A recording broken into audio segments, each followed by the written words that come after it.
welcome to another episode of The Proud Scale Worker. Today we have the opportunity to interview Houston Enlow. He's a maintenance mechanic in Milan, Tennessee, just outside of Humboldt, about halfway in between Nashville and Memphis. Houston, thanks so much for being on the show today. Thank y'all for having me. It's an honor to be here. So first off, I like to kick these stories off by just asking you, how'd you get into trades? Tell me your story. Tell me about how you got into fixing stuff with your hands and making broke things work. Well, I grew up in a little small town in Mississippi, and we had a little farm, and me and my daddy always just grew up working on things. Between tractors, equipment, just anything you think of, we just worked on it, fixed it, got it running. And I remember throughout high school and college, I didn't really ever know what I wanted to do, but I didn't want to have a desk job, really. I wanted something I could do, working with my hands and being out there and just being active. In the little school I went to, the ICC, at Enlow Community College, I had a little program to get into industrial maintenance. That's the program I got into. I enjoyed it. I've been doing it ever since. That's great. What's been your biggest challenge in the trades or in your career path so far, Houston? Most definitely the biggest challenge for me has been trying to learn electrical work. For some reason, I never have been the best at that. I'm pretty good because I'm mechanical and things in that field of it, but electrical work, I just never have can get a good grip on it. Don't know what it's about. Okay. How much exposure have you had to that? I mean, have you avoided it, or have you kind of run into that headstrong? Or it's something I have to deal with every day. I mean, I still work with it. I still do it. I just know I have to ask a lot more questions come down to electrical work, and that's not my strong suit, but I keep trying to push myself to work with things that are more electrical than it comes down to with mechanical. To make one better. You talked a little bit about a school you went to, and then high school and into college, and then through ICC there. Talk to me about what it was like, going through high school, most likely had some trades and shop classes, maybe minimals, and then you got into college. How did you end up stumbling into the ICC program? Or did you go to school for maintenance, or did you just come across a good program you wanted to be a part of? So I just was sitting there in the little recruiting office at ICC trying to figure out what kind of degree I really wanted to get to. I really wasn't sure what I wanted to do. We were talking about stuff. I said, hey, it was an internship through Toyota at the time. They had a plant not just too far from where I live. I said, hey, they're looking for maintenance guys. You do a 2-year internship with them. You go to class twice a week. You work 3 days a week. You go up there. And it's just you had 4 classes on a day. You had to attend to between every wide range of maintenance work you had to do, between electrical, mechanical, robotics. And you'd go out there to work. You pretty much just work on the same things you covered in class. And it was nice. It was a very good program. I enjoyed every bit of it. You got to actually be out in the field doing your job you're trying to learn about. And you have to go in the classroom and talk more in depth to it about what you were actually doing. So I thought it was very neat and super interesting. I know that here at Skillwork, we're trying to develop an upskilling program or like a skill work up program where we can send people to 5 to 10 day, 40-hour, 80-hour crash courses. I'm curious to know, how long was the ICC course? The one I did was a 2-year program. 2 years, okay. You had, of course, your 4 semesters, and then you would work through the summer. You work during your 4 semesters course. You also would keep working during the summer, even though you were off school. It was just. So by the time you received your certificate or your degree, and I'm going to get into that in a second, by the time you received that degree, you had gotten a degree, been paid for 2 years, and had 2 years of experience simultaneously? Yes, sir. That's correct. Man, can't beat that, can you?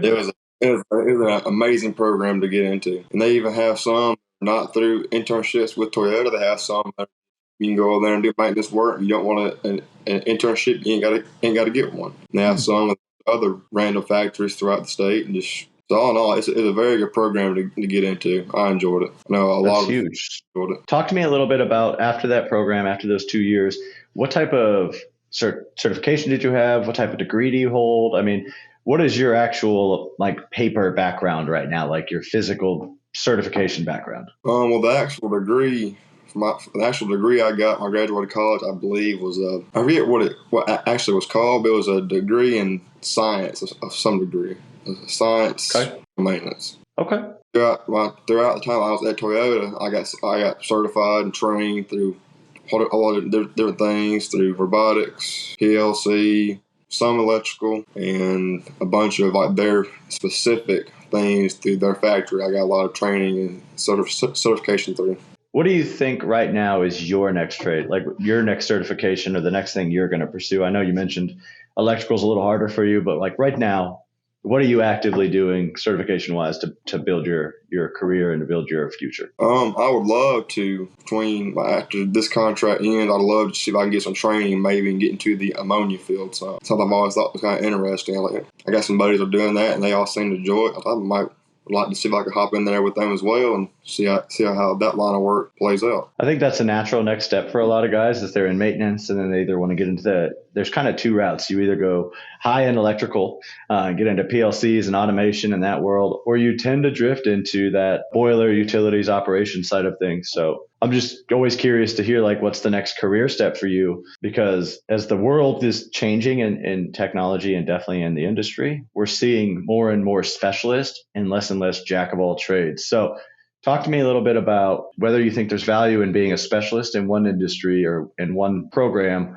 or in kind of knowing a lot about everything or a little about everything. I think with just being your overall maintenance technician, it's better to be a jack of all trades because you typically run into more of a little bit of everything. I mean, that's just in my experience working on it. I've not run into more electrical or more mechanical. I've run into a bunch of just all of it kind of combined into one thing. Some of the guys out there that are like extremely smart with mechanical, they lag behind some in electrical, and it's just vice versa. So I feel like being more like well-rounded in both fields helps you out better in the long run than being just a specialist in the one. I feel like you're allowed to conquer more problems you come across and help out better. On that note, with some people be better mechanically, better electrically. Talk to me about how you feel in the world of like small maintenance teams versus bigger maintenance teams. Maybe like I've seen a lot of maintenance departments go into that buddy program where, hey, you got two guys who basically work on every job together because one of them's stronger electrical, one of them's stronger mechanical, and they've actually found an increase rate. What are your thoughts behind that thought process in a maintenance team? I think it's a great idea.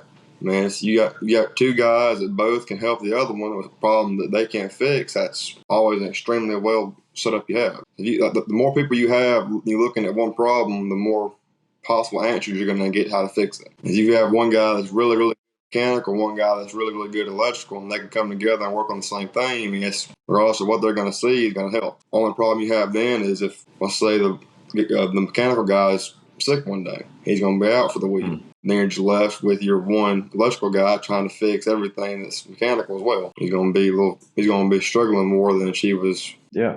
You think that problem would dissipate over time, though? I mean, just inherently, if you're constantly watching someone like your partner, your buddy maintenance guy, if you're constantly watching him fix electrical problems, you're going to learn something, right? I mean, over the course of 2-3 years, you probably pick up enough that maybe you actually bolster the maintenance team by going, you know what, I actually know how to fix this. We've done it a couple times before. Yes, that is 100% correct. I mean, the more you watch somebody and work with them on something you don't know, the more you're going to learn how to do it. I've learned a lot more watching people work on electrical than I did trying to read up on my own and study things like that. I learned a lot by watching them and shadowing what they did and getting them to explain to me how to do that. So there is a lot to be learned by watching people that you work with and asking questions. I'm curious to know, Houston, when planning your career in the trades and in the environment you're in, what are some things that you think everybody should know? I know that you sat in a recruiter's office and just kind of fell into a course. That's not everybody's going to have that opportunity. What are some things that you would encourage people to be looking at as they lean towards a career in the trades? What do people need to know? There's no way to completely learn your job. There's always going to be something new that's going to happen. So you may study something for 3 or 4 years, exactly how to fix that machine. There may always be something random pop up you have no idea how to work on. There's going to be a lot of days that are a whole lot worse than other days. Some days you may have some, man, it was a great day today. Downtime was minimal. We had, got to eat lunch, could have a good time. But some days you're out there for 8 to 12 hours just nonstop. So you're going to be, all you do is walk in the door and just focus on one thing and walk out at night. What happened to me? Lord have mercy. That's just. I think you said something there that catches me and surprises me that more people don't have that mindset, is just focus on one thing. I do think at times in the world and even in the industry, people get distracted by focusing on more than one thing at a time.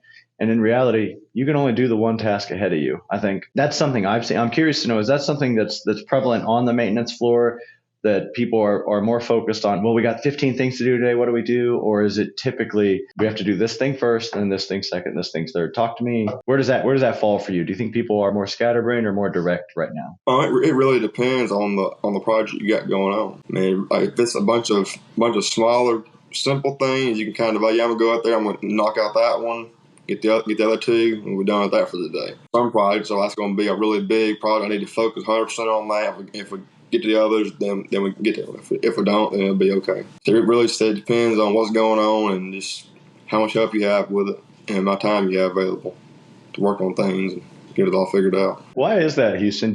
Why do you think people don't want to help that intern? Do you think it's because they're scared they're training their replacement, or do you think it's something else? I think a lot of it has to do with the people you ask, because typically the ones that never wanted to help me learn didn't really want to do anything.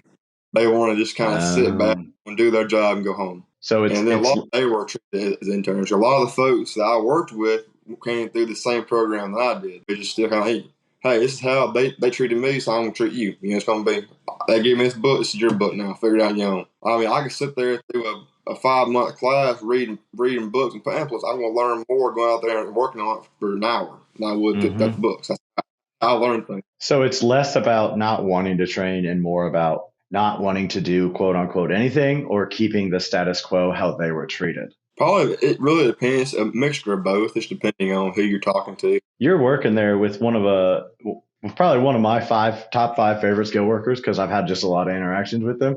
You're working there with Jeff Robertson, right? Yes, sir. I love that man. He's a great dude. His story is so cool, and him coming on the podcast with us last month and just being willing to tell that and be real. I think that ties in a little bit to what you're talking about, is being real in your skin and being willing to look at people and go, hey, you struggle in this, let me help you because I struggle here and you got to help me. I think that's so the industry kind of shies away from admitting where we struggle. And it's not just the maintenance industry. It's everybody as a whole right now is so counter to say, hey, I'm struggling. Will someone help me? Because I'll help them. Nobody wants to admit that they aren't the best at anything. Right. I mean, it hurts your pride more than anything else to ask for help, but all your pride and ask for help with things. So I've had to ask help with some of the stupidest, simplest things, but if you don't know, you don't know. That's just how it is. That's right. At the end of the day, it's better to ask questions about it than to end up possibly getting yourself hurt or making a bigger problem than you started off with. That's right. Houston, this is the show where I open the floor to you. I'm going to put you on a pedestal, and I want you to just say whatever it is that you want to say to the industry as a whole. What's one thing you wish every single technician, every single mechanic, everybody who's in the trades could hear? What is it? That's a question and a half there. So I know going through my internship, a lot of the people that I began to work with, nobody wanted to help teach the intern.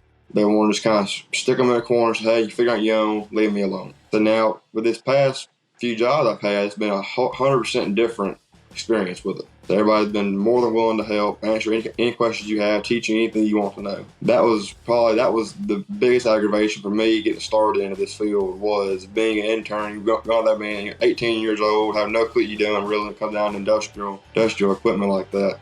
Trying to ask questions, people are like, you know what, leave me alone, I'm doing my job, go away. And I have not really anyone to teach you. And not everybody was like that. I mean, there was a good half and half with it. So that's my biggest thing. If you have people that are trying and willing to want to learn how to do something, teach them. But a lot of them see that as, hey, he's going to try and be my replacement one day. He's after my job. No, because we're trying to learn how to do your job so we can be a functional part of the team. Not just stuck in the corner reading a book all day trying to figure out what's going on with it. So about everybody I've worked with recently has been just more than helpful and answer any questions I have, anything. It's a catch-22 from that older generation of mechanics, and this has always kind of been the thing. It's not just that right now, it's not the era we live in, is, well, I don't want to train the young guy, he's going to take my job. And then on the backside of that, the older mechanics are always, well, why is there no young people in the industry? Well, because you won't help them learn, because you're scared they're going to take your job. That's exactly right.